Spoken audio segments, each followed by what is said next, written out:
Parashat Teruma.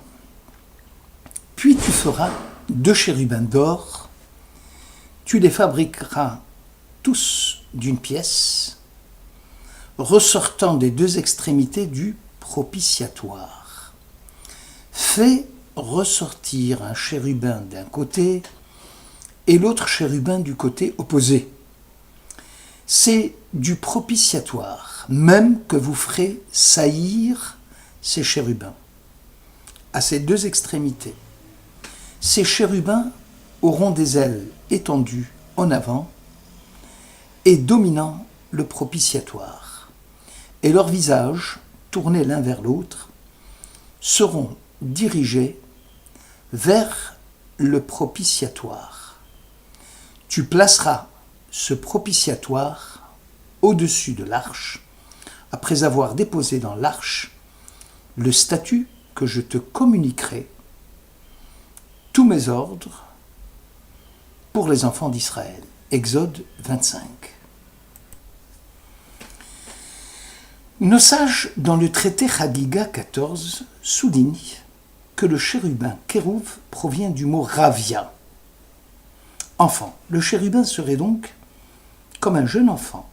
C'est ainsi que l'on explique que dans la vision du char céleste, Ézéchiel vit qu'au milieu des 4 chayot, il y avait des visages d'humains et des visages de chérubins, c'est-à-dire de jeunes enfants.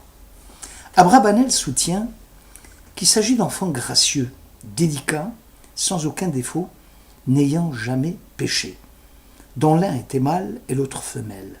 La symbolique, dit Abrabanel, des chérubins signifie que dès leur jeune âge, les enfants d'Israël doivent être liés à Dieu, à sa Torah, à ses commandements. Rabbi Simcha Zissel voit dans les chérubins l'image que doivent projeter non pas les enfants d'Israël, mais les sages d'Israël. En effet, la jeunesse des chérubins symbolise l'état d'esprit qui doit caractériser l'attitude du sage en matière de connaissance. Et sage, celui qui se considère comme étant l'élève des sages, Talmid Chacham. La formation continue de l'esprit par les nouvelles acquisitions en matière de Torah doit être la règle générale du Talmid Chacham. La sagesse consiste à savoir qu'on ne sait jamais assez.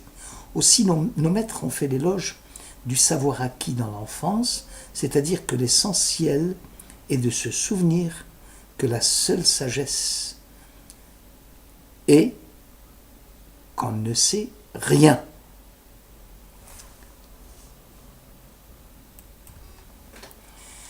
Pour l'auteur de la Torah Temima, l'énergie pure et naïve des chérubins a pour objectif de provoquer la compassion divine à l'égard d'Israël. Israël est un adolescent. Aussi l'avais-je pris en affection, disait le prophète Osée au chapitre 11. Moïse, dit le Midrash, s'adressant à son successeur Josué, s'exclama « Je te confie des agnelés, de jeunes enfants, ne leur tiens pas rigueur, puisque le maître du monde ne le fait pas aussi. » L'auteur réfute cette thèse, car, dit-il, les chérubins étaient aussi dressés dans le temple de Salomon, et Israël avait déjà acquis la maturité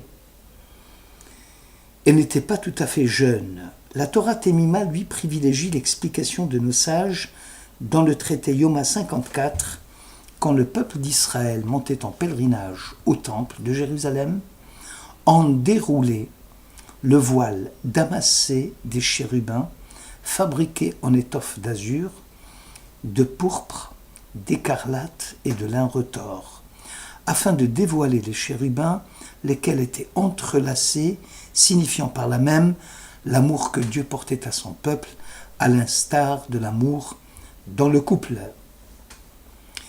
Sifté Cohen souligne que l'accent est mis sur les enfants qui coiffaient l'arche sainte.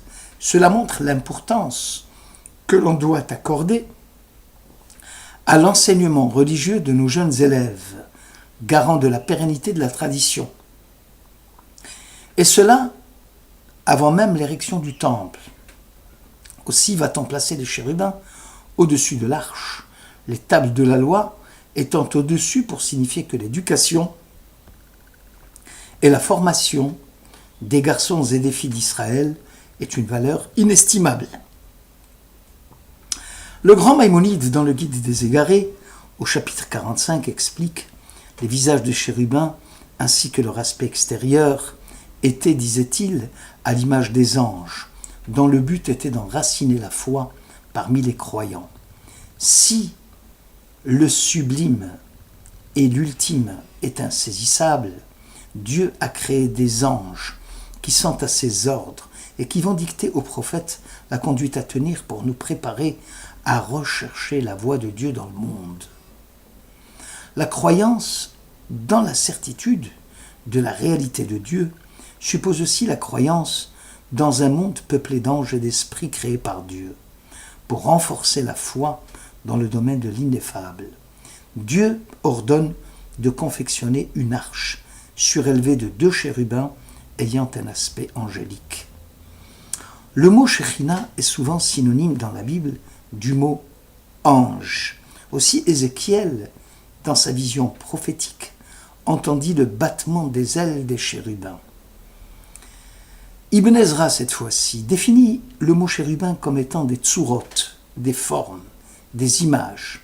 Aussi dit-il, Ézéchiel vit l'image de 4 chayot qui avaient pour aspect des figures humaines.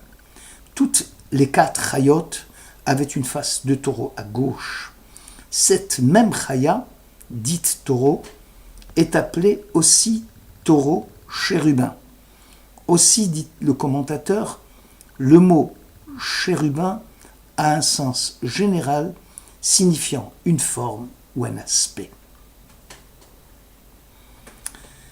Abravanel, à la suite de cette explication d'Ibn Ezra, soulève le problème de l'interdiction d'établir une image quelconque.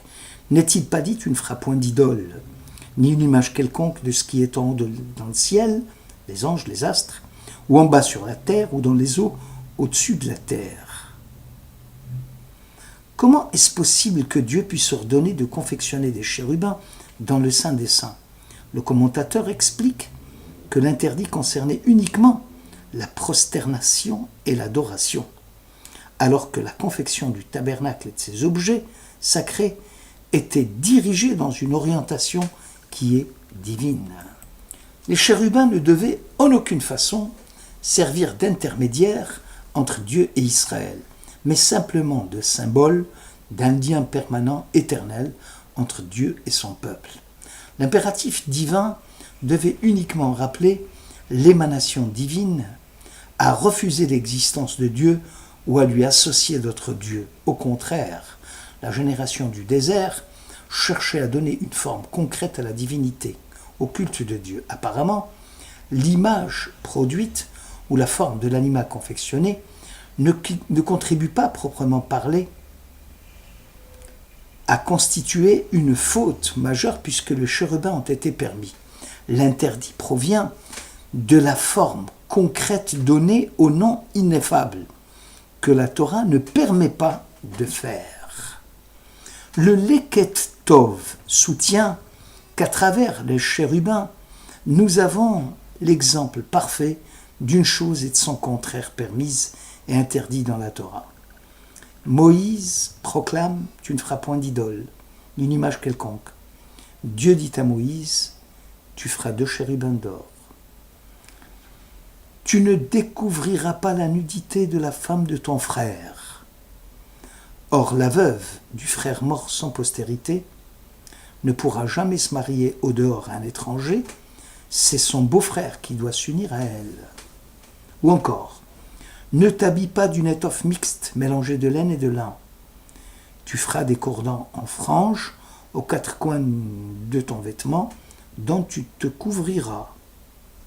Ou encore, tout celui qui profane Shabbat mourra certainement, alors que le Shabbat, tu prendras 2 agneaux d'un an sans défaut, holocauste du Shabbat. En règle générale, lorsque la Torah permet une chose, laquelle est interdite par ailleurs, il est impératif de ne modifier en rien la chose permise, ni en quantité, ni en qualité, ni en substitution, ni par la pensée.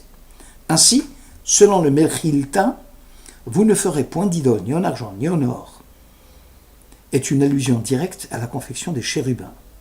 Toute modification du schéma prescrit est une grave atteinte aux principes fondamentaux de la foi. Ainsi, les chérubins ne doivent pas être confectionnés en métal-argent.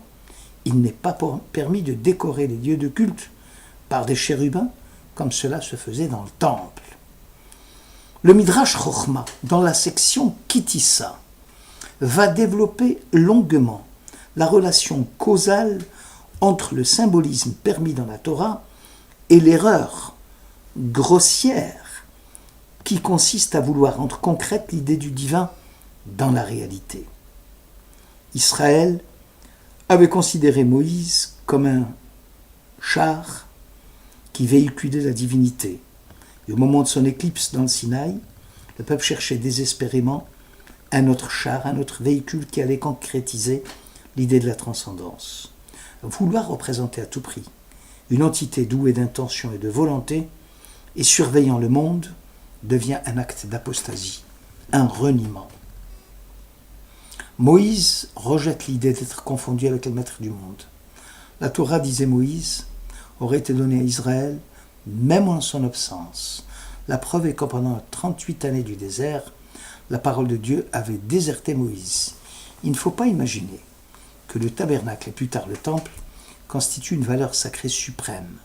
Leur seule valeur provient de la sanctification des fils d'Israël. Sans cette sanctification des fils d'Israël, les lieux de culte seraient des bâtiments sans âme. Aussi, Titus n'avait-il pas souillé le temple en compagnie d'une prostituée? Il ne fut pas inquiété car le bâtiment avait déjà perdu sa sainteté, par suite des souillures des enfants d'Israël. Même les tables de la loi, burinées par la main de Dieu, cessèrent de remplir leurs fonctions sacrées dès lors qu'Israël s'était rendu impur sur le plan moral et sur le plan des mœurs. Il n'y a rien de sacré dans le monde en dehors de l'ultime, de Dieu.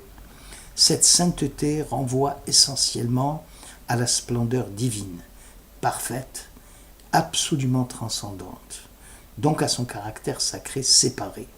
Seul Dieu peut décider de la conférer à certains hommes, du fait du caractère exemplaire de leur existence terrestre, ou à certains bâtiments dans lesquels on offrira le sacrifice à Dieu lui-même. Les chérubins ne jouaient donc aucun rôle, ni dans le culte sacrificiel, ni dans le mode de pensée à Dieu. Ils constituent seulement le mât du bateau qui indique les signalisations, les antennes de radio. Le maître du monde a jalonné le parcours des enfants d'Israël de signaux qui montrent le chemin de sa volonté. Nos maîtres dans le traité Yoma 54 soulignent que l'amour de Dieu à Israël est symbolisé par les chérubins. Dieu et Israël ont un engagement commun. Leurs visages sont tournés l'un vers l'autre, tous dirigés vers le propitiatoire dans lequel se trouve la Torah. Décidément, Dieu, la Torah et Israël forment l'unité. Ce test montre que le judaïsme n'accepte aucune valeur créée par l'homme.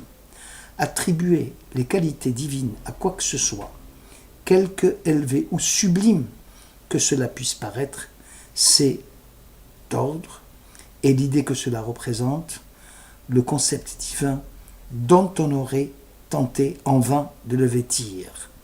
Le judaïsme est un défi à la souveraineté de n'importe quelle valeur sacrée. Le moi, l'état, la nature, la beauté, les anges. Le judaïsme dérange car il a élevé le naturel au niveau du moral. Il a dissous l'esthétique dans le sacré et il cherche à insérer l'humain dans le cadre du divin, écrivait Abraham Heschel.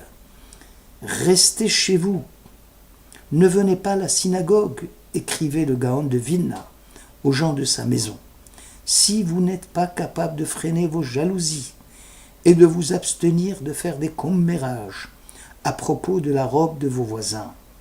Être juif, c'est renoncer à toute allégeance au faux Dieu, c'est témoigner de sa présence aux heures où il se cache et que se rappeler toujours que le monde est à racheter.